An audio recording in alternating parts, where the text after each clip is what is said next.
एक महिला का पालतू डॉगी इस दुनिया से चला जाता है अपनी पूरी उम्र को पाकर। ये डॉगी इस महिला के साथ बचपन से ही रहा था, जब से इसका बचपन था, और डॉगी बुढ़ापे तक इस महिला के साथ रहता है। लेकिन जैसे ही इसके डॉगी की मृत्यु होती है, वैसे ही इसका डॉगी इसके सपने में आता है, कहता है कि मैं अब आपका बेटा बनूंगा और मैं आपका बेटा बनकर इस दुनिया में आऊंगा, और देख लेना मैं आपकी कोख से ही आऊंगा। कुत्ते के करीबन 3 दिन मरने के बाद माँ को ये सपने आने शुरू हो जाते हैं। और दोस्तों, यहाँ पर हैरानी की बात होती है कि ये बात हमारे भारत की नहीं है।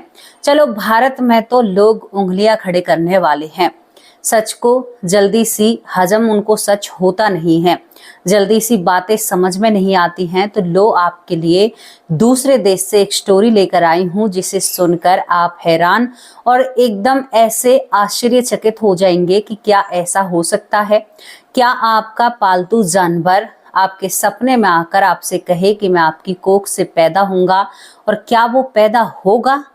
क्या वो महिला सच कह रही थी? सबूतों के साथ वो महिला इस दुनिया में बहुत सारे ऐसे सबूत रखती है, नेट के जरिए, सोशल मीडिया के जरिए, कि सब हक्के बक्के रह जाते हैं। और वो अपने बेटे से बहुत प्यार करती है। और यहाँ पर दोस्तों, अब सोचने वाली बात थी कि क्या सच में उसका जो सपने में डॉग आ रहा था वही बेटे के रूप में आता है, या एक ये भ्रमित करने वाली बात थी। लेकिन जो सच मैं आप लोगों के सामने रखूंगी, उसे सुनकर आप हैरान और परेशान तो होने ही वाले हैं। और फिर वही बात सिद्ध हो जाएगी जो हमारे गरुड़ पुराण या ग्रंथों में लिखा है कि लख 84 योनियों में एक जीव भोगता है, लख 84 योनियों में आता है। जीव अपनी मर्जी से अपना जीवन चुनता है। अगर वो पहला कर्म अच्छा करेगा तो आने वाला कल, आने वाली जिंदगी, दूसरा जन्म उसका अच्छा रहेगा। लेकिन अगर जीव, तभी तो वो अपने हाथों से अपनी जिंदगी को चुनता है। तो आप आज से ही अच्छा कीजिए, ताकि आपका आने वाला जन्म, मुझे पता है इतनी भक्ति तो आपसे नहीं हुई होगी, क्योंकि हमसे ही नहीं हुई, हमें भी पता है कि हमें भी दूसरा जन्म लेना है। इतनी भक्ति तो नहीं हुई होगी कि यहाँ पर आप मोक्ष को प्राप्त हो जाएं, या इस दुनिया से आए और मृत्यु लोक पर पैदा ही ना हो। हम इतने अच्छे कर्म नहीं कर पाते हैं, हम अधम हैं, कोई ना कोई गलती हमसे जाने अनजाने में हो जाती है। लेकिन कलयुग में मोक्ष पाना बहुत ही सरल है, बहुत आसान है। पूछिए उन ऋषि मुनियों से जिनके शरीर पर नाग डोला करते थे, शरीर में घुन लग जाया करता था, जैसे एक लकड़ी गर जाया करती है ना, जहां दीमक उसे खा जाती है, उसी तरह लोगों के शरीर पर मिट्टी लग जाया करती थी और घुन और दीमक उन्हें लग जाती थी, तब भी उन्हें मोक्ष की प्राप्ति नहीं हुआ करती थी। आज आपके अच्छे कर्म भी आपको मोक्ष प्राप्ति करा सकते हैं। तो चलिए, बहुत ही रोचक सी स्टोरी है, और ये स्टोरी सुनकर आप यकीन करोगे लाख 84 योनियों पर, पक्का यकीन करोगे स्टोरी को सुनकर। ना ही तो ये भारत की है, केवल भारत में इन चीजों के बारे में लिखा हुआ है। ये कहानी चीन से शुरू होती है। दोस्तों, चीन में एक यहाँ पर वैग नाम की लड़की रहती है। वैग बहुत खूबसूरत थी, बहुत चंचल थी। बचपन से ही इसको जो कुत्ते बिल्ली होते हैं, इनसे बहुत ज्यादा स्नेह और बहुत ज्यादा लगाव होता है। वैग कॉलेज लाइफ से भी पहले एक पिल्ले को पाला करती थी। करीबन उसके पिता ने उसको एक डॉगी गिफ्ट किया था। अब यहाँ पर वैग जो होती है, चीन की रहने वाली, वो कॉलेज जाने लगती है। वो अपने उस पिल्ले से बहुत प्यार करती है, और उसका नाम रेनो होता है। रेनो बहुत खूबसूरत था, सफेद बाल, और वो रेनो स्वर्ड नस्ल का था, और स्वर्ड नस्ल का एक डॉगी था, बहुत प्यारा था। वो भी यहाँ पर वैग से बहुत ही इतना ज्यादा लगाव था, जैसे दोनों एक दूसरे के बिन रह ही नहीं सकते। कॉलेज लाइफ में यहाँ पर वैग की एक लड़के से मुलाकात होती है। सबसे ज्यादा हाथ इस डॉगी का उस लड़के से मिलाने में वैग का होता है। कहते हैं कि कॉलेज लाइफ में ये अगर उसको अपने साथ भी ले जाया करती थी, तो वो उस लड़के को खींचकर यहाँ पर वैग के पास बैठा दिया करता था। इस तरह का डॉगी होता है। धीरे धीरे जिंदगी बहुत सामान्य थी। प्यार परवान चढ़ने लगा था। वेग उस लड़के से शादी करना चाहती है घर वालों की मर्जी से, और यहाँ पर रेनो ने अपनी एक अहम भूमिका निभाई थी, जो रेनो नाम का कुत्ता होता है। दोस्तों यहाँ पर दोनों प्रेमी और प्रेमिका एक दूसरे से बेइंतहा मोहब्बत करते हैं, और साथ में इनके ये रेनो होता है। यहाँ पर वेग अपने जो होने वाले पति हैं, इन दोनों का मिलना जुलना होता है, उसके बाद शादी की बातें होती हैं। तो यहाँ पर वेग कहती है कि देखो, मैं तुमसे शादी करने के लिए तैयार हूँ, लेकिन मेरी एक शर्त है कि मेरा रेनो मेरे साथ आएगा, क्योंकि मैंने उसके बिना बहुत आदत मुझे उसकी हो चुकी है, और तुम भी उसे बहुत अच्छे से जानते हैं। वेग के जो पति बनने वाले थे वो कहते हैं कि तुमसे पहले तुमने मेरे मुंह की बात छीन ली, मुझे भी रेनो उतना ही पसंद है जितना तुम्हें पसंद है, और तुमसे ज्यादा लगाव मुझे रेनो से है। दोनों पति पत्नी बनने वाले थे, धूमधाम से इनकी शादी होती है। दोस्तों शादी में सबसे ज्यादा खुश जो दिखने वाला था वो रेनो था। रेनो सबसे ज्यादा खुश होता है अपनी मालकिन की शादी होने में। अब यहाँ पर रेनो अपनी मालकिन के ससुराल चला जाता है।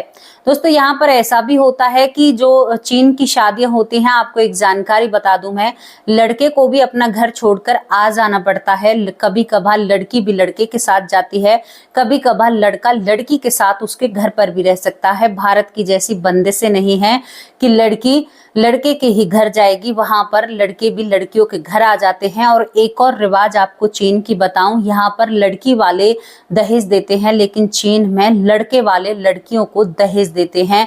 वहां पर ये परंपरा है। सब देशों की अपनी एक अलग अलग परंपरा होती है, लेकिन इस मामले में इस कपल के जोड़े में इन्होंने अपना अलग घर बनाया था। ना ही तो लड़की लड़के के घर गई थी, ना लड़का लड़की के घर गया था। इन दोनों ने अपना एक अलग घर बनाया, और उस घर में ये अपने रेनो के साथ रहने लगते हैं। रेनो अपनी मालकिन का पूरा साथ निभाता है, उसे प्यार दिलवाने में, उसको खुद को प्यार करने में, और उसके साथ जिंदगी बिताने में शायद रेनो भी इतनी ही भूमिका निभा रहा था जितना कि कोई इंसान भूमिका निभाए।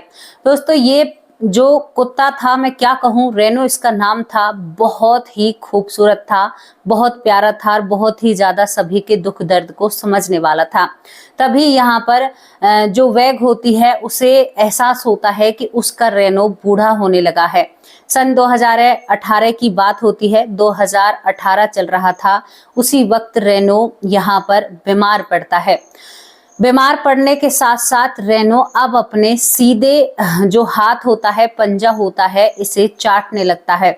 अजीब तरीके से इसे चाटता है, और इतना बुरी तरीके से चाटता है कि हाथ के सारे बाल वहां से खत्म हो जाते हैं, क्योंकि रोज करीबन वो 5 से 10 मिनट या पूरे दिन इसी काम को करता रहता है, और उसके हाथ पर एक निशान हो जाता है। जैसे बाल नहीं हट जाते हैं, नीली सी स्किन निकल आती है, उसी तरह से रेनो के हाथ पर यह निशान होता है। कुछ दिन इलाज चलने के बाद और उस निशान के साथ यहाँ पर जो रेनो होता है वो इस दुनिया से चला जाता है। वेग एक गम के साए में डूब जाती है। अपने कुत्ते के लिए वो इतना विलाप करती है क्योंकि उसके साथ वो शादी से पहले रह रही थी और उसे वो बहुत ही प्यार करती थी, अपने बच्चे की तरह मानती है। उसका बिल्कुल जैसे एक परंपरा से जैसे इंसानों का अंतिम संस्कार होता है, वेग उसका उसी तरह से सब कुछ करती है जो चीन में होता है। उसकी याद में एक फोटो भी लगवाई जाती है, फोटो थी उस वक्त की, और उसकी एक वीडियो भी बनाई जाती है जो वो अपने उस हाथ को चाट रहा था। उस निशान के साथ ही उसकी आखिरी फोटो होती है, आखिरी पलों की कुछ चीजें कैप्चर करने की कोशिश थी इस कपल और इन दोनों की। यहाँ पर दोस्तों करीबन 15 से 20 दिन या 1.5 महीने यहाँ पर रेनो को मरे हुए होता है। तभी यहाँ पर इन दोनों कपल की या पति पत्नी की जिंदगी में खुशियां दोबारा दस्तक देती हैं। दरअसल यहाँ पर वेग को पता चलता है, वेग को, कि मैं गर्भवती हूँ 1 महीने 10 दिन बाद, यानी 3-4 दिन ऊपर हुए पीरियड से, तो उसको पता चलता है कि मैं गर्भवती हूँ। उससे पहले इसके सपने में यहाँ पर रेनो आया करता और कहा करता कुत्ते के रूप में ही कि मैं अब की बार आपका बेटा बनूंगा, मैं आपकी कोख से जन्म लूंगा। अब यहाँ पर ये सारी बात वेग अपने पति को बताती है, कहती है कि मुझे तो रेनो दिखाई देता है और कहता है कि मैं तुम्हारी कोख से जन्म लूंगा और तुम्हारा बेटा बनकर आऊंगा। पति हंसने लगता है और कहता है कि तुम ज्यादा उसके साथ जुड़ी हुई थी ना, तभी तुम्हें इतना दर्द और तकलीफ हो रही है। लेकिन यहाँ पर कहीं ना कहीं वेग थोड़ी सी हैरान और परेशान थी। इसी वक्त उसका गर्भवती होना, इसी वक्त उसे अपने डॉगी के सपने आने, इसी वक्त सारी चीजें कैसे अपने तरीके से चल रही थी। लेकिन अब वेग कहती है कि हुई मुझे लड़की तो क्या करेगा ये। यहाँ पर दोस्तों 9 महीने तक वो उसके सपने में रहता है। 9 महीने में एक आधी महीना छोड़ देता है और इसके बाद जब 9 महीने बाद वेग एक लड़के को जन्म देती है तो यहाँ पर उसका ये विश्वास भी खत्म हो जाता है, क्योंकि कुत्ते ने कहा था, जो यहाँ पर रेनो होता है, कि मैं आपका बेटा बनकर आऊंगा। और वो जैसे ही लड़का पैदा होता है इसका, वैसे ही इसको वो डॉगी दिखाई देने से बंद हो जाता है। काफी सारी बातें हैं और सोचने योग्य हैं। चलो ठीक है, यहाँ पर ये अपनी किस्मत को मान लेती है, लेकिन इसके हाथ पर एक निशान था। हॉस्पिटल में रहती है, कोई ध्यान नहीं देती है। डॉक्टर कहते हैं कि कभी कभी बच्चे जन्म से ही ऐसी चीजें हो जाती हैं जिनके साथ निशान आते हैं। दोस्तों वो निशान उसी हाथ पर था जिसे इसका डॉग पहले चाट चाट कर जिसने अपने हाथ पर निशान बनाया था। आप सोचिए, अपने दिमाग को घुमाइए कि ये बात कहाँ पर जा रही है, ये बात कहाँ से चल रही है और कहाँ पर जाकर खत्म होगी। आप सोच कर देखिए कि यहाँ पर वो कुत्ता पहले ही संकेत देकर गया था। जब पैदा बच्चा हो जाता है तो दिखने से भी बंद हो जाता है। आप इतने अपने दिमाग में बातों को घुमाइए, इतने मैं इस कहानी को आगे लेकर चलती हूँ। सच्ची घटना है।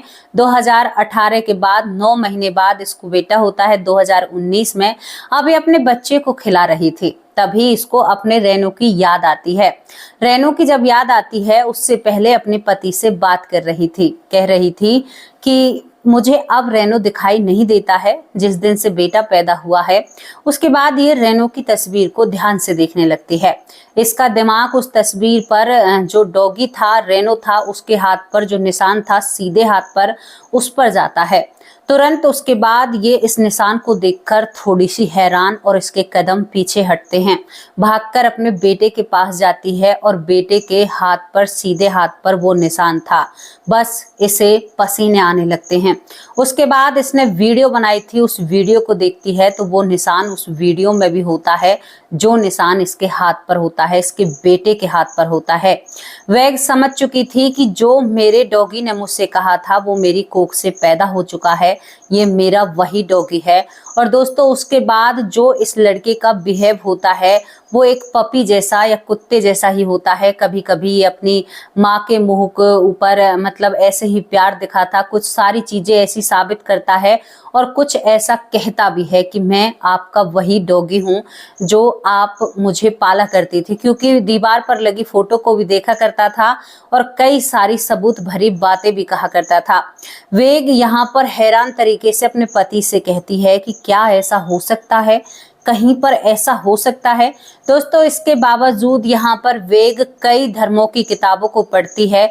यहाँ पर एक धर्म और आता है जो हिंदू धर्म होता है। हालांकि ऐसी कोई चीज नहीं है। जब वो हमारे ग्रंथों को पढ़ती है तो पढ़ने के बाद, और वहाँ की भी परंपरा है, वो लोग भी पुनर्जन्म को मानते हैं, तो वो कह देती है कि मेरे इस कुत्ते का पुनर्जन्म मेरे बेटे के रूप में हुआ है। और वेग उसे स्वीकार कर लेती है और कहती है कि चलो ये मुझे छोड़कर नहीं गया है। दोस्तों कितनी हैरान कर देने वाली बात है ना, एक कुत्ता पहले ही संकेत देकर जाता है। देखो आपको एक चीज बताऊं, कोई भूकंप आएगा और हम कोई डॉगी पालते हैं या गली के भी डॉगी होते हैं, कोई आफत जब आती है तो वो पहले ही भौंकने लगते हैं, उन्हें संकेत होने लगते हैं। हमें नहीं होते, हमारे अंदर इंद्रियां इतनी जागृत नहीं होती हैं जितना जीवों के अंदर होती हैं, क्योंकि हमारी जुबान चलती है ना, ये अच्छी और बुरी सब तरीके की चलती है, लेकिन जो जानवर होते हैं उनकी जुबान अच्छी बुरी नहीं चल सकती, एक लय में चलती है। तो उनकी इंद्रियां उनके बस में होती हैं। एक इंसान ही ऐसा है जिनकी इंद्रियां उनके बस में नहीं होती। हालांकि जानवर तो फिर जानवर ही हैं और इंसान जानवरों से कम कहाँ हैं, जानवरों से भी ज्यादा बदतर होते जा रहे हैं। क्या आप इस चीज पर यकीन करोगे कि एक कुत्ते ने अपनी ही मालकिन के पेट से दोबारा जन्म ले लिया उनके बेटे के रूप में। फोटो भी वीडियो में लगाने वाली हूँ और आपको जैसी ये स्टोरी लगे, रियल फोटो होंगे जो वीडियो में लगेंगे, और आप उनके बारे में अपनी राय कमेंट बॉक्स में जरूर रखना। बहुत अचंभा होता है ऐसी चीजों को देखकर। क्या अब गरुड़ पुराण को आप झूठा साबित कर सकते हो? क्या हमारे वेदों में जो लिखा है वो गलत है? अब तो भाई ये भारत की भी बात नहीं है, अब तो ये विदेश की बात है, और वो भी चाइना जो हमारा पड़ोसी है। तो अब आप क्या कहोगे? क्या इसको भी आप झुटला दोगे? दोस्तों ये स्टोरी बहुत ही ज्यादा एक सबसे हटकर है ना, सबसे अलग है। यहाँ पर सबूत हैं। देखो एक और स्टोरी मैंने ऐसी ही बताई थी जहां पर वो दावा कर रहे थे भारत में रहने वाला परिवार कि हमारा डॉगी हमारे घर में पैदा हुआ है और हम मानते हैं ये हमारा भूरा ही है।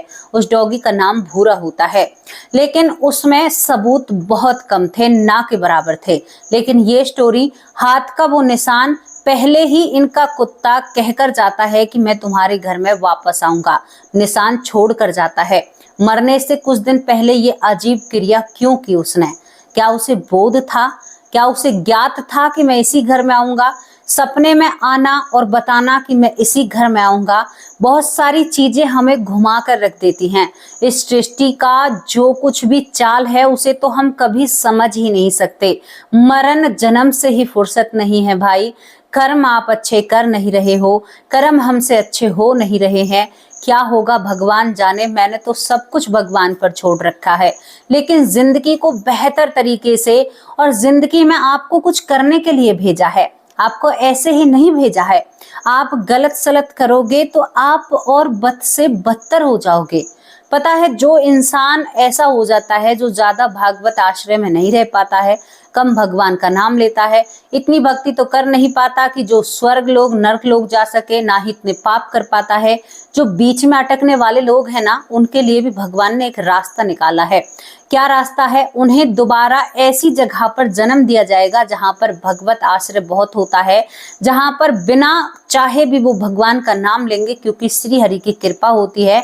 आपके इस जन्म के अच्छे कर्मों के अनुसार आपको दूसरा जन्म ऐसे परिवार में मिलेगा जहां पर आप ना चाहते हुए भी भगवत आश्रय लेना पड़ेगा और आप भगवान का नाम जप करोगे ताकि आपको मोक्ष की प्राप्ति हो सके। दोस्तों कई लोग मुझे पूछते हैं कि आप कुछ ऐसी स्टोरी हमारे सामने लाया कीजिए, कुछ ऐसी बातों का हमें बताया कीजिए जिनसे हम मोक्ष की तरफ चल सकें। तो भाई एक ये पॉइंट है, इसको जरूर पकड़ लेना।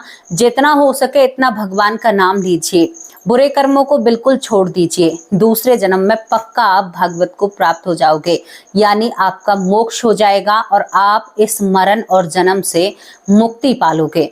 दोस्तों यहाँ पर ना ही तो किसी ऐसी चीजों के बारे में बात हो रही है, केवल वो सच्चाई आप लोगों के सामने रखी जा रही है जिस सच्चाई से हम कोसों दूर रहते हैं, जिसे जानने की हम कोशिश नहीं करते हैं। सोचकर देखिए चीन में ये सब कुछ हुआ है, भारत में होता तो लोग मजाक उड़ाते, होता है तो मजाक भी उड़ाते हैं। कई बार मेरे पास कमेंट आ जाते हैं कि बहुत तरह की बातें लोग करते हैं, लेकिन लोगों का काम है कहना और हमारा काम है बताना। आपको कैसी लगी ये स्टोरी अपनी राय कमेंट बॉक्स में जरूर रखना। अब आप लोगों से विदा लेती हूँ, शाम को हाजिर होंगे आप सभी लोगों के नाम के साथ। तब तक के लिए नमस्कार, जय हिंद, जय भारत।